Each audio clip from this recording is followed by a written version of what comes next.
Well, our next candidate, I know you're all waiting to speak to him, is Senator Fraser. He's been up front and foremost in the media lately for all the right reasons, because he's doing what needs to be done and they hate it. So thank you, Fraser, and we'd love to hear what you have to say. Thank you, Jim, and thanks to the True Blue crew for inviting us all here. I've got to say I'm really, really happy with the candidates who have put their hand up. There's 12 of them here today, ranging in ages from 20 to who knows what. But I'm only a young fella. But the thing is that it's surprised us all, the amount of young people who have put their hands up, who have joined the party, who are helping out. I always thought we'd maybe appeal to people from 45 to dead, but as it happened, we've got all these young people who have put their hand up, and that was a surprise. I think a lot of us, my age group and others, thought that all the young people had no idea that they'd been indoctrinated by the socialist school teachers and also their professors. But look, I think there's a groundswell happening now in this country, not unlike what happened in Brexit and what happened with in 2016. The silent majority are sick and tired of being silent. They're coming out of the woodwork. We're getting over our political correctness. We're calling it the way it is, and that is really encouraging, and we have to do more and more of that. I think you know what our party stands for, you know, good Christian conservative values. Obviously getting out of the United Nations, which is a despotic foreign organisation that bleeds everyone dry and does bloody nothing for us. The other thing is, I know you hear a lot about our stance on Muslim immigration.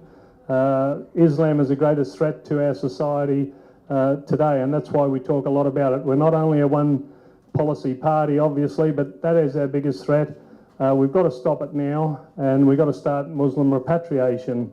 So the refugees who came here, the fake refugees who don't work for a living and live on our dole money, they have safe countries to go back to now. So it's a really good time to get them back there. They want to go back and...